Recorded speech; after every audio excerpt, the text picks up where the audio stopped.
একটা gas লাইটারের factory আপনারা জানেন। তো আমরা মেসেজ পাই যে এই ফ্যাক্টরিতে আগুন লেগেছে।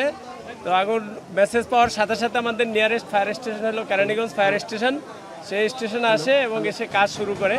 আগুনের ভয়াবহতা দেখে এই ফায়ার স্টেশন আরও সাহায্য চায় আমাদের কন্ট্রোল রুমের মাধ্যমে। সাহায্যের প্রেক্ষিতে আমাদের সদরঘাট ফায়ার স্টেশন থেকে 2টি ইউনিট এবং তেজগাঁ আমাদের পোস্তগোলা ফায়ার স্টেশন থেকে আরও 2টি ইউনিট আসে। মোট 7টি ইউনিট এসে আনুমানিক 2:30টার সময় আমরা আগুন নিয়ন্ত্রণে নিয়ে আসি এবং আমাদের লোক কাজ করতে থাকে। আমরা 4:44 সময় আগুন সম্পূর্ণ নির্বাপন দিই। তো আগুন এখন নির্বাপিত অবস্থায় আছে, বাট আপনারা জানেন প্রতিটা জায়গায় আমরা অগ্নি নির্বাপনের পরে আমাদের সার্চ টিম থাকে, সেই সার্চ টিম সার্চ করে।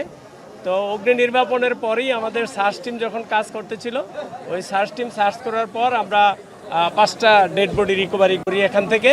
তারা নিশ্চিত যে এই প্রতিষ্ঠানেই হয়তো কাজ করতেছিল, এই প্রতিষ্ঠানের শ্রমিক লেভেলের কেউ হয়তো হবে। আর এখনও পর্যন্ত আমাদের সার্চ টিম ভিতরে কাজ করতেছে।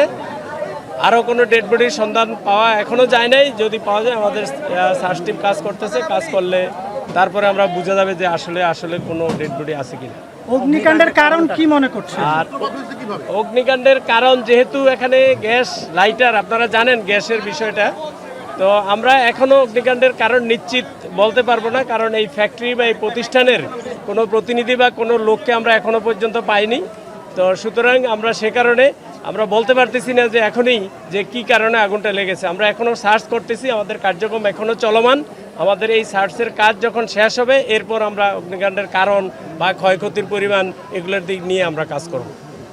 আচ্ছা, এই কারখানাটি থেকে ফায়ার সার্ভিসের কোনো অনুমোদন ছিল? আপনি বললেন এই গ্যাস লাইটার দাহ জাতীয় 1 বছর আগেও তো এখানে ঘটনা ঘটেছে। এই ফ্যাক্টরিতে অবশ্য কোনো ঘটনা ঘটে নাই, অন্য জায়গায় ঘটেছে, এর পার্শ্ববর্তী ঘটেছে। তো আমরা যতটুকু জেনেছি এখানে অগ্নি নির্বাপনের কিছু ব্যবস্থা, সামান্য কিছু ব্যবস্থা ছিল, হয়তো ফায়ার এক্সটিংগুইশার, ফায়ার বল এই জাতীয় কিছু, কিন্তু এটার ঝুঁকি অনুযায়ী যেরকম ব্যবস্থা থাকার কথা এরকম অগ্নি নির্বাপন ব্যবস্থা এখানে ছিল না। এটিকে অনুমোদনের আচ্ছা, যারা এই যে মরদেহ উদ্ধার করা হলো 5টি, তাদের শনাক্ত করা গেছে কিনা? শনাক্ত না করা গেলে তাদের ডিএনএ নমুনা সংগ্রহ করা হবে কিনা একটু বলুন। আপনারা জানেন আমরা রেস্কিউ করে থাকি, ফায়ার সার্ভিস সিভিল ডিফেন্সের পক্ষ থেকে অগ্নি নির্বাপন করি, রেস্কিউ করি। আমরা যখনই কোনো ডেড বডি রিকভারি বা রেস্কিউ করে আমাদের কাজ হলো পুলিশের কাছে হস্তান্তর করা। তো আমরা সেটা পুলিশের কাছে হস্তান্তর করেছি। পরবর্তী যে প্রক্রিয়া সেটা পুলিশি প্রক্রিয়া, পুলিশ যা যা প্রক্রিয়া আছে নিয়ম অনুযায়ী সেই প্রক্রিয়া অনুযায়ী ব্যবস্থা গ্রহণ করবে।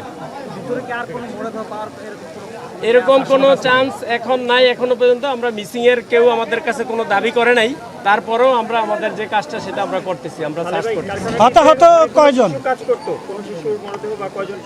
না, এরকম এখন ডেড বডি আসলে যখন পুরো বডি যখন পুড়ে যায় তখন আসলে বডি চিহ্নিত করা খুব কঠিন। এটা কি শিশু না প্রাপ্তবয়স্ক? আগুনে পুড়ে বডি একদম ছোট হয়ে যায়। তো এখানেও একই অবস্থা।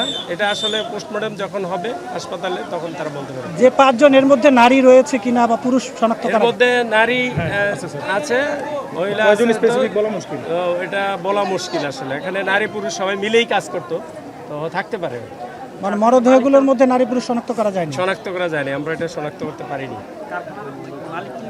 কারখানা কর্তৃপক্ষের কাউকে এখনো পর্যন্ত পাওয়া যায় না, কোনো মালিক বা তার কোনো প্রতিনিধি, ম্যানেজার কাউকেই আমরা এখনো পর্যন্ত পাইনি।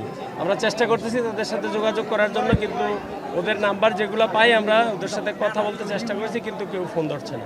আপনি বলছিলেন যে পর্যাপ্ত অগ্নি নির্বাপন ব্যবস্থা ছিল না, এক্ষেত্রে কারখানা মালিক যারা রয়েছে তাদের গাফলতি ছিল কিনা? এটা অবশ্যই একটা প্রতিষ্ঠান যখন করে তখন সেফটি ব্যবস্থা, সিকিউরিটি ব্যবস্থা সবই থাকা উচিত। অবশ্যই আমি মনে করব এটা মালিক পক্ষের গাফিলতি আছে অবশ্যই। আর আমাদের পক্ষ থেকে আমরা এই প্রতিষ্ঠানে, আমি যতটুকু জানি এই প্রতিষ্ঠানে আমরা নোটিশ দিয়েছি এবং তাদেরকে বারবার পরামর্শ দেওয়া হয়েছে যে অগ্নি নির্বাপন ব্যবস্থা যেটা নিয়ম অনুযায়ী ফায়ার সেফটি প্ল্যান সহ অগ্নি নির্বাপনের পূর্ণাঙ্গ ব্যবস্থা রাখার জন্য। ধন্যবাদ। আর কারো প্রশ্ন আছে?